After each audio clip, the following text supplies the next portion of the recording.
tempat lain terjadi juga teror dan pembantaian seperti yang terjadi di desa.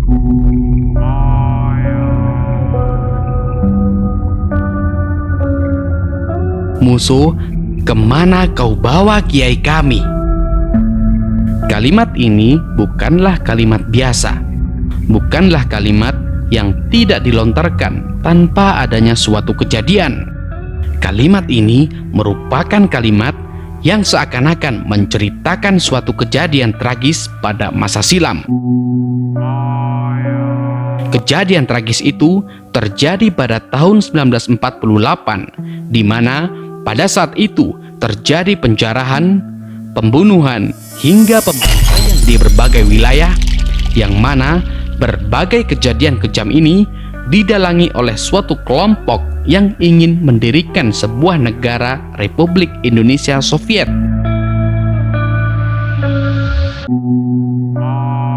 Mereka adalah PKI pimpinan musuh yang bernaung di bawah kelompok FDR atau Front Demokrasi Rakyat yang dipimpin oleh Amir Syarifuddin, mantan Perdana Menteri sekaligus Menteri Pertahanan yang sakit hati terhadap pemerintahan Soekarno-Hatta.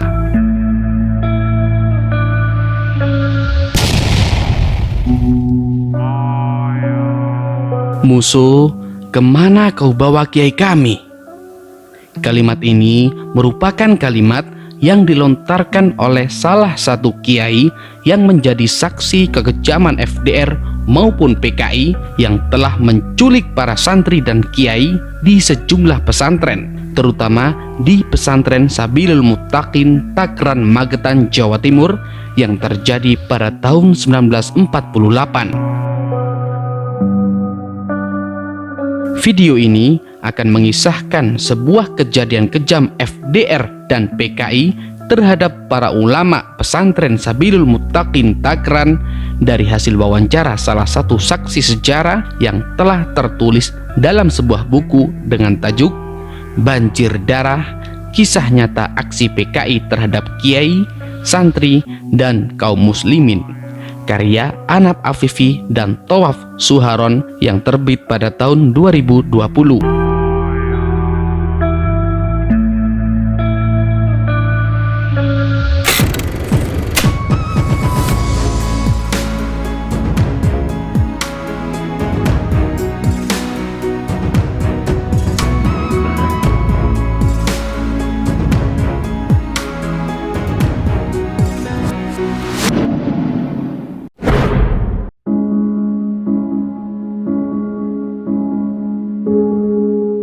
Ini adalah sebuah prasasti di depan Masjid Pesantren Sabilul Muttaqin Takran Magetan, Jawa Timur. Dalam prasasti itu tertulis sejumlah 14 nama para syuhada, termasuk Kiai Imam Mursyid Muttaqin sebagai pengasuh pesantren Sabilul Muttaqin Takran Magetan. Kala itu musuh dengan memakai ikat merah di kepala yang dengan beringas menggalang orang-orang desa sekaligus membantainya. Di kemudian hari terdapat 183 korban yang dibuang ke berbagai sumur dekat pabrik gula di Magetan.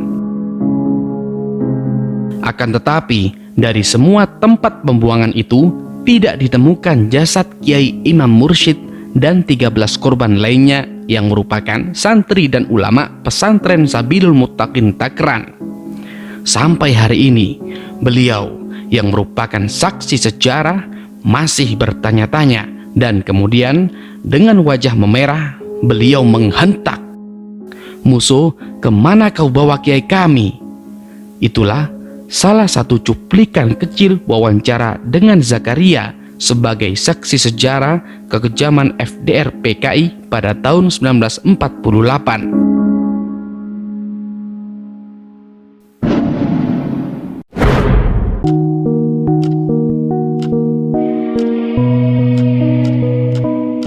Zakaria alias Joko, begitulah sapaan akrabnya. Beliau adalah santri pesantren Sabilul Muttaqin Takran Magetan yang didirikan oleh Kiai Hasan pada tahun 1880. Beliau merupakan saksi sejarah kekejaman yang dilakukan oleh FDR maupun PKI terhadap cucu pendiri pesantren Sabilul Muttaqin Takran, Kiai Imam Mursyid Muttaqin. Pesantren Sabilul Muttaqin Takran ini dikenal sebagai pesantren salaf atau pesantren yang tetap melestarikan model pengajaran tradisional dari kalangan Nahdlatul Ulama atau NU. Menurut Zakaria, sebagai santri dan saksi sejarah, Kiai Imam Mursyid ini di usia yang masih muda, sekitar umur 28 tahun, sudah menjadi mursyid atau guru tarekat Syatoriyah. Setelah lulus dari sekolah Mulo, beliau masuk ke sekolah luhur Islam di Surakarta, Jawa Tengah, kemudian berlanjut lagi belajar di berbagai pesantren, antara lain di Jawa Barat. Karena latar belakang pendidikannya, pengetahuan sosok Kiai Imam Mursyid ini sangat luas. Bukan hanya ilmu agama, beliau juga belajar bahasa asing seperti bahasa Jerman dan bahasa Inggris. Zakaria sebagai santri Kiai Imam Mursyid tentu mempunyai hubungan yang sangat dekat. Dulu beliau dengan teman-temannya sesama santri sehari-hari bertemu Kiai Imam Mursyid yang memiliki kesan berbeda. Di sorot matanya, Kiai Imam Mursyid ini merupakan sosok pemimpin yang berwibawa. Tergambar jelas dari sorot wajahnya dengan potongan rambut rapi yang disisir ke kanan, persis seperti foto yang dipegang oleh Zakaria. Wajahnya bersinar kemerah-merahan. Ia tampak begitu tenang dan berwibawa. Sehari-hari, Kiai Imam Mursyid tinggal di surau. Selain mengajar ngaji santri-santrinya, ia biasa duduk di emperan dalam atau rumahnya. Apabila ia duduk di situ, maka santri yang biasa lulu lalang di halaman rumah itu tidak ada yang berani lewat di depannya. Mereka akan berbelok ke arah sisi kiri atau sisi kanan. Entah kenapa begitu, mungkin karena karismanya yang sedemikian kuat, dan tentu itulah adab atau sopan santun santri terhadap kiainya. Sambil bercerita, Zakaria semakin memegang erat foto Kiai Imam Mursyid sembari berkata-kata, namun semakin tidak terkontrol. Setelah meminum tehnya, kemudian beliau melanjutkan kisahnya.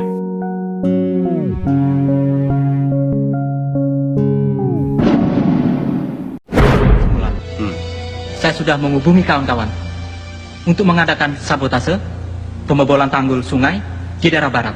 Ya. Dan saya sudah siap melaksanakan tugas itu.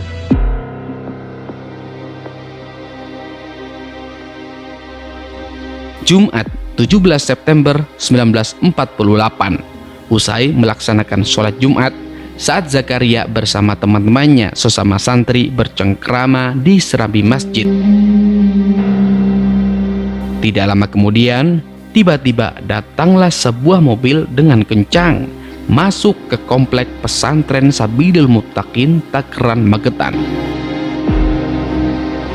Sontak, karena kaget, para santri berhamburan keluar dari kamarnya. Saat itulah suasana menjadi tegang dan menakutkan.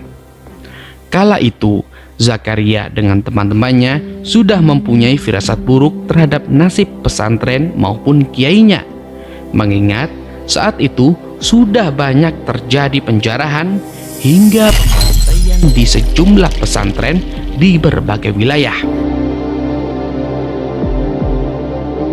Karena Zakaria mempunyai firasat buruk, maka Zakaria lari ke arah timur dari masjid ke arah rumah Kiai Imam Mursyid berada seperti biasanya. Namun, hal yang sulit dipercaya ternyata memang terjadi. Ternyata penumpang mobil itu berhenti untuk menculik Kiai Imam Mursyid.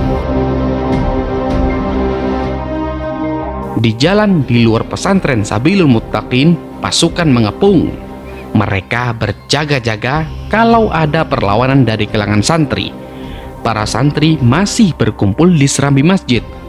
Kala itu, situasi tidak memungkinkan para santri menyelamatkan sang kiai. Para santri hanya bisa melihat kiai panutannya dijemput paksa oleh 2 orang PKI, Camat Takran dan seorang pimpinan yang merupakan simpatisan PKI. Mereka semua mengancam dengan ancaman, jika Kiai Imam Mursyid tidak berkenan ikut, maka pondok dan masjid akan dibakar. Namun Zakaria dan para santri hanya bisa melihat dari kejauhan kiainya dibawa oleh orang-orang PKI.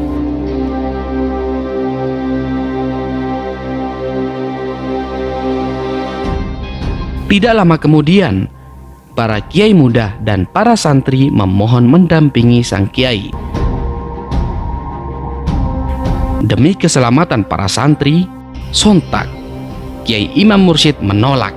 Namun, para santri tetap was-was, khawatir akan keselamatan sang kiai yang dibawa dengan paksa oleh orang-orang PKI. Kala itu, para santri mencoba menenangkan diri dan yakin sekali sang kiai sangat bertanggung jawab dan pasti akan kembali.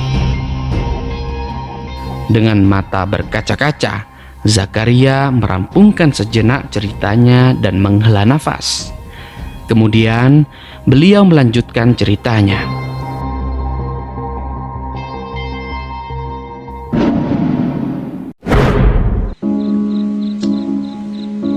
Menurut dugaan yang berwajib, berdasarkan hasil penyelidikan aparat keamanan, aksi-aksi kejahatan yang berupa perampokan, pembunuhan, dan penculikan yang terjadi di Jawa Timur. Di tengah-tengah ketika menyeret sang kiai, mereka mengatakan bahwa Kiai Imam Mursyid diundang ke sebuah pertemuan di kabupaten. Namun, siang beranjak sore, hingga malam pun berlalu. Kiai Imam Mursyid belum juga pulang. Tidak lama berselang, 2 hari kemudian terdapat kabar. Rupanya Kiai Mursyid Muttaqin telah ditipu oleh undangan palsu. Tidak hanya dari kiai pesantren Sabilul Muttaqin Takran, banyak kiai dari pesantren-pesantren lain yang mendapat undangan tipuan yang sama, seperti Kiai Selo dari Kebonsari, Kiai Sulaiman Zuhdi Afandi dari Mojopurno, beberapa ustadz muda dan santri pesantren Sabilul Muttaqin Takran juga ditipu dan dibawa. Mereka digiring ke pabrik gula Rejosari Goranggareng yang berjarak 5 km dari pesantren Takran. Tidak hanya para ulama, sejumlah aparat desa dan tokoh masyarakat juga digiring dengan cara yang sama, yaitu dengan ditipu oleh sebuah undangan.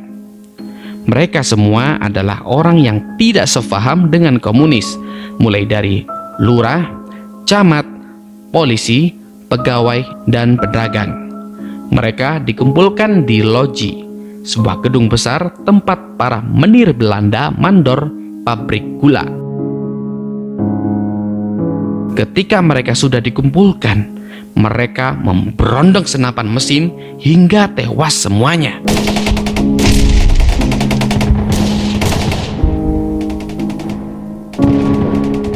Sisanya sebanyak 200 orang yang terdiri dari kiai dan santri yang kala itu digiring dengan dinaikkan gerbong kereta pengangkut tebu. Mereka dikumpulkan jadi satu hingga penuh sesak. Mereka dibawa ke sumur tua di desa Soco, kecamatan Bogem, Kabupaten Magetan. Mereka tidak langsung dibunuh, namun mereka di sana dikubur hidup-hidup. Sangat kejam. Memang itulah kelakuan orang-orang PKI kala itu.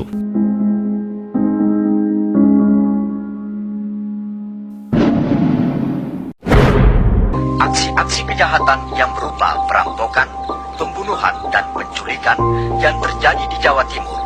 Tidak lama setelah pembantaian para kiai, santri, dan aparat desa, Zakaria yang merupakan saksi sejarah, kala itu beliau mendengar kabar juga. Ternyata pembantaian PKI ini meluas di berbagai wilayah, seperti Magetan, Madiun, Ponorogo, dan Ngawi. Kata Zakaria, peristiwa pembantaian itu didalangi oleh seorang tokoh PKI yang bernama Musso yang berlangsung selama sepekan sejak tanggal 17 September 1948. Dan tidak lama kemudian, tepat tanggal 19 September 1948, di kota Madiun, Musso menyatakan dirinya sebagai presiden sebuah negara komunis yang bernama Republik Indonesia Soviet. Kala itu Musso memang menurunkan tentara Front Demokrasi Rakyat atau FDR dengan senapan mesin saat mengepung pesantren Sabilul Muttaqin Takran. Dengan memakai ikat merah di kepala, Musso menggalang orang-orang desa yang dengan beringas sekaligus lainnya. Di kemudian hari, terdapat 183 korban yang dibuang ke berbagai sumur dekat pabrik gula di Magetan.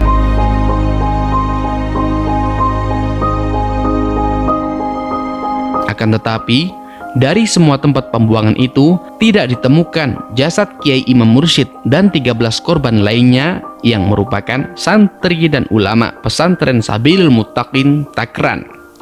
Sampai hari ini, Kiai Imam Mursyid dan 13 korban lainnya tidak pernah ditemukan. Entah kemana kaki tangan Musso membawanya.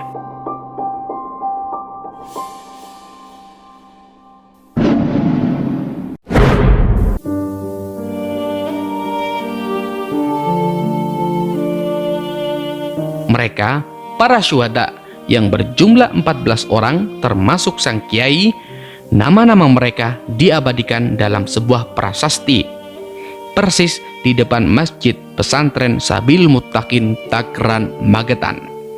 Mereka adalah Kiai Imam Mursyid Muttaqin, Kiai Muhammad Nur, Kiai Ahmad Baidawi, Kiai MH Nurun, Ustadz Imam Faham, Ustadz Hadi Ad-Daba, Ustadz Muhammad Maijo, Rekso Siwoyo, Hartono Kadimin, Muhammad Suhud, Pruyo Uto, Rofi'i Cipto Martono, dan Husein, seorang ketua pondok pesantren Sabilul Muttaqin Takran. Dengan mata berkaca-kaca, Zakaria merampungkan sejenak ceritanya dan menghela nafas.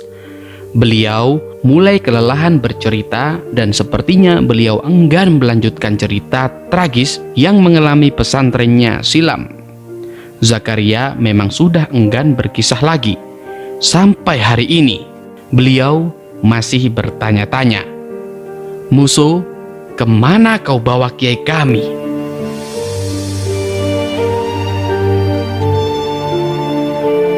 Catatan hitam dan berbagai tindakan radikal yang dilakukan oleh suatu kelompok terhadap suatu kelompok maupun individu adalah sejarah gelap yang tidak boleh terulang dalam negara kita. Sebab perang saudara akan mengakibatkan perpecahan yang akan melahirkan balas dendam tiada henti hingga selamanya. Salam mata hati pemuda. Salam jas merah.